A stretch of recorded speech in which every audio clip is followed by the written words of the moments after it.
Today on the Bourbon Bytes Podcast, we're breaking down heavy-hitting drops from Old Forester and Barrell Craft Spirits, massive Nintendo Direct reveals for Switch 2, and a bite-sized review of the new Maker's Mark Steward's release.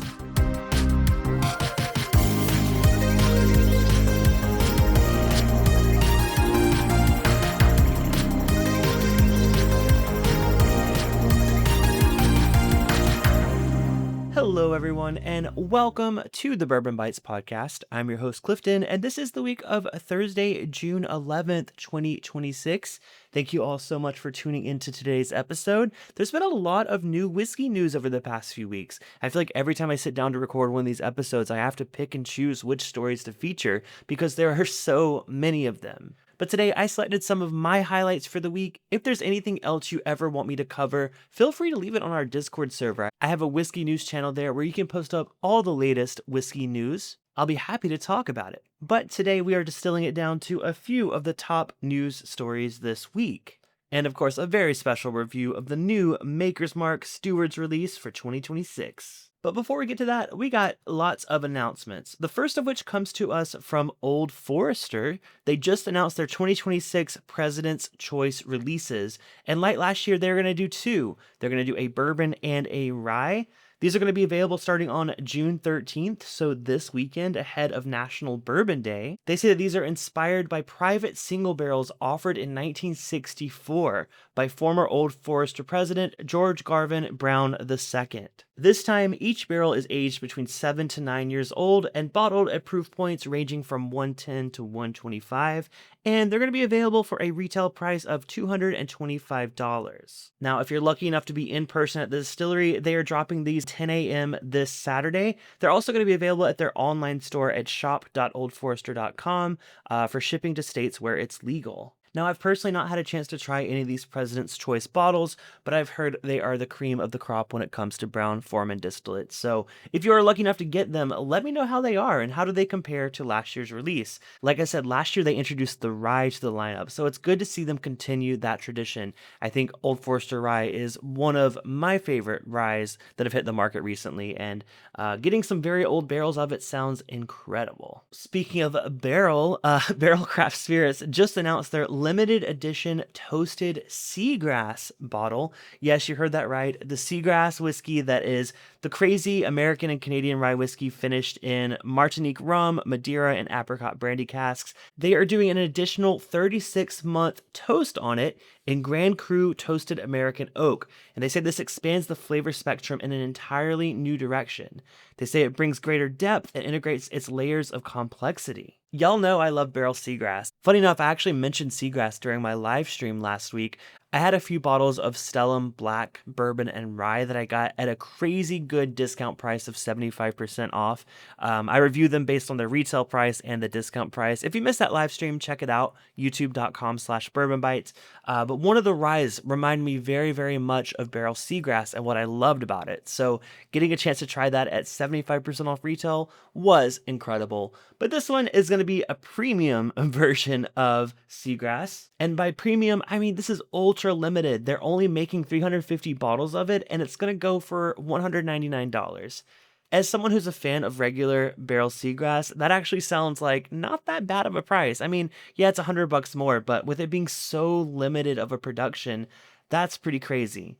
All right, last bit of whiskey news actually comes to us from Penelope Bourbon. They're launching what they call the Classic Series, which is a straight bourbon and a straight rye whiskey. So what's interesting is Penelope's always been known for their experimenting and blending and, these high-end whiskeys. They didn't start like everyone else and just release like a baseline product and then experiment. They started straight with the experimentation. So they're kind of flipping the playbook around, and after all these years, releasing a classic, affordable lineup of bourbon and rye whiskey. The bourbon is made up of a mash bill of 78% corn, 10% rye, and 12% malted barley, while the rye is made up of a mash bill of 93% rye and 7% malted barley.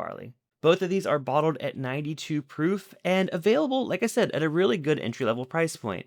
The bourbon's going for $45 and the rye's going for $35. Now, unfortunately, one thing I don't see on this press release is an age statement for either bottle. I assume with them being straight bourbons and ryes, they're going to be at least 3 or 4 years old, but it would be nice to know that up front. Now, good news is they actually had samples of these available and they're on the way to me now. So stay tuned later this month for a live stream on YouTube. I'll be trying these two new classic releases as well as their new Blackberry Old Fashioned. So really excited for another Penelope stream. It's been a minute since I've featured their whiskey on a podcast. So make sure to subscribe and hit that bell button to be notified when that live stream comes out. All right, well, speaking of classics, we got to talk about the latest video game news. There was a Nintendo Direct this week, and people are flipping out for two reasons. One of which is the new trailer for Kingdom Hearts 4 that reveals some of the gameplay, and the fact that this game is coming to PC, PS5, Xbox Series X and S, and Nintendo Switch 2. Now, we don't have a release date, but it's always good to see an update from the Kingdom Hearts realm. And based on this teaser trailer, it looks fantastic. It's really been probably a decade since I've played Kingdom Hearts. I think the last one I played was Kingdom Hearts 2 actually as a kid, but I would love to replay 1 through 3. I know they've kind of had a few remakes of those come out. I want to get myself familiar with the story before this new one comes out. They haven't announced a release date, but it is on the horizon. But I think the biggest thing that I am most excited about from this Nintendo Direct is the announcement of the all-new Legend of Zelda Ocarina of Time remake coming to Nintendo Switch 2 this year. So there were rumors circulating about this for a while, but at the very end of the Nintendo Direct, they had a little bit of a teaser trailer where some of the familiar music was played, and then you see this really detailed model of Link. He's asleep in bed, and you see the glowing Triforce on his hand. It's definitely a teaser trailer, but boy, am I excited. Now, they can either really do an amazing job with this or completely screw it up. I'm hopeful. I think they know that Ocarina of Time is one of the most beloved Legend of Zelda games. I'm hopeful that they're going to continue to make really good remakes. So that's probably the highlight of Nintendo, at least for me this year so far. I cannot wait for that new remake. Now, there were a few other big gaming events earlier this week as well. There was an Xbox announcement that announced the new Xbox 25th anniversary edition of the console. We finally got some updates about the Halo campaign Evolved since it's going to be arriving on July 28th. And PlayStation had their State of Play event where the new God of War game was announced. Now, I've never really played God of War. I know they're huge fan bases out there. But don't judge me. I'm more a fan of the classics. I love the Legend of Zelda and Kingdom Hearts updates. Those get me going. Well, speaking of getting going, let's go ahead and get into this week's Bite-Sized Review.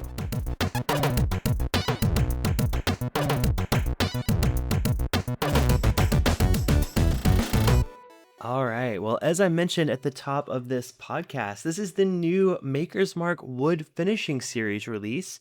This one is called the Steward's release. This is part of their 5-year journey for the Wood Finishing Series. It started back in 2024 with the Heart release. The Keeper's release was last year, and this year is the Steward's release. They say that this series explores the people behind the proof. This particular expression is inspired by the distillery's operations teams who guide the bourbon's journey from first fermentation to final bottling. Now, as with the other recent releases in the wood finishing series, they're not as transparent about what's actually going on here with the staves. In the past, they would tell you what kind of special staves or special grooves in the staves were influencing these releases, but this time they keep it pretty vague. They do say it's a one-of-a-kind expression crafted using an innovative wood stave finishing technique that amplifies the distinctive characteristics of the brand's signature bourbon.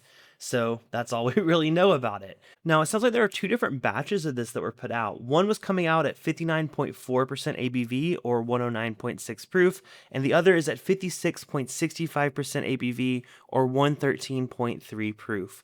So I happen to have the higher proof one, the 113.3 proof release.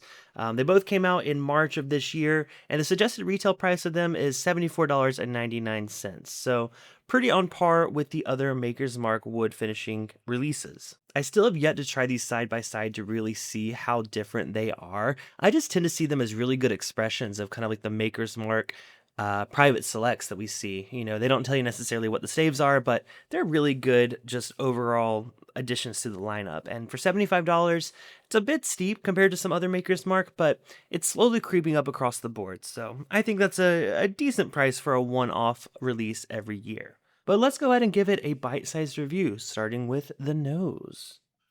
Ooh, nice. Very sweet and desserty. almost like a maple syrup kind of thing going on. It's like vanilla and maple, almost like a topping on like a cake or something. It's definitely dessert forward and sweet. By the way, the bottle has notes listed on it itself. It says the notes are vibrant, raw honey, and stone fruit. So I'll look for those for sure. They give you more detailed notes on the side and things like that. But I'm going to give you my first impressions of this release. And by first impressions, I mean last few impressions, because I've been enjoying this bottle quite a while. I keep coming back to it to kind of see what it brings me. And I figured it's finally time to give it a review now that I've kind of gathered my thoughts over the past couple of months. But nose is delicious. It's a dessert lover's bourbon.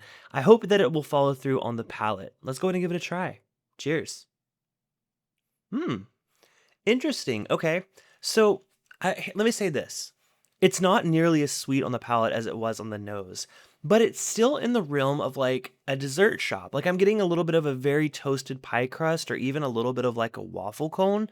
There's something like a nice toasty baked good note there. But surprisingly, a lot of that vanilla and maple that I was getting on the nose is a little bit more in the background here on the palate. They say raw honey, and I'm not getting like a honey sweetness, but I do get a little bit of that earthiness, like a honeycomb, which I think can also be interpreted kind of like a waffle cone, because I think it has that kind of toasty element to it as well, but nowhere nearly as sweet as honey would be. And the more and more I go back to the palate, what's really shining here is the finish. I think the palate's a little flat, but the finish is really nice. It kind of goes a little bit savory, almost like a salty kind of, well, I don't, savory is probably an extreme reach of it, but it's a little bit more of like a salted caramel. How about that? Kind of like middle ground. Not very sweet caramel, but like a salty, really rich, dark caramel molasses thing.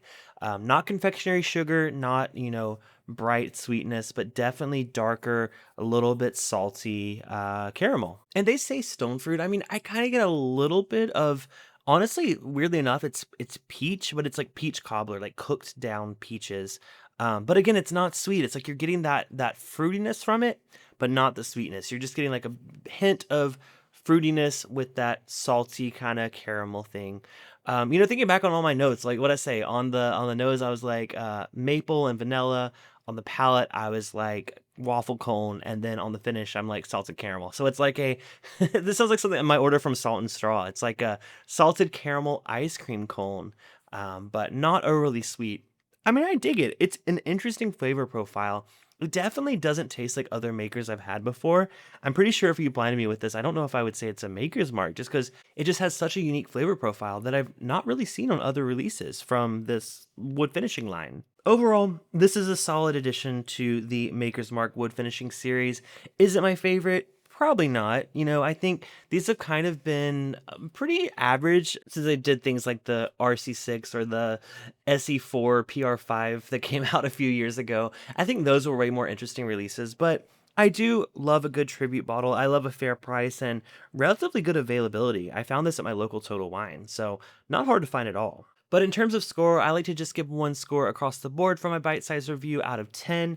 And I think this one gets a 7 out of 10 for me. It's a good bourbon. I've been enjoying the heck out of it. But is it the most complex, interesting bourbon I've ever had from Maker's Mark? No, not at all. But $75, it's not that bad. I mean, would I rather have a Maker's 46 cask strength at a little bit cheaper? Probably, personally. Also, some of the private selects have just been exceptional at a very similar price point as this. So I'm glad I picked it up. I think it's worth trying. I think it's in line with the other releases from 2024 and 2025. It just doesn't excite me as much as this line used to do, but that's okay. So if you've had a chance to try this, let me know what you think. And if you've had a chance to try it compared to the Heart release or the Keeper's release, let me know for sure what you think, because I've already finished those bottles. I don't have a way to try it against those. But if it's something that you want me to try, I can start seeking out some samples. I think that might be a fun flight to do on a live stream. As always, I'd love to hear you guys' suggestions. You can reach me, contact@bourbonbytes.com, join our Discord server, post a message there, or just Instagram me at Bourbon Bytes. I'm pretty active. But that does it for this week's episode. Thank you all so much for listening. This has been an absolute pleasure. I love talking a little bit about video games and also all this amazing bourbon news. Make sure to follow me wherever you get your podcasts. I do new episodes every Thursday morning. And until next time, this has been the Bourbon Bytes Podcast, a whiskey podcast with a gaming twist. Cheers, and I'll talk to you next episode.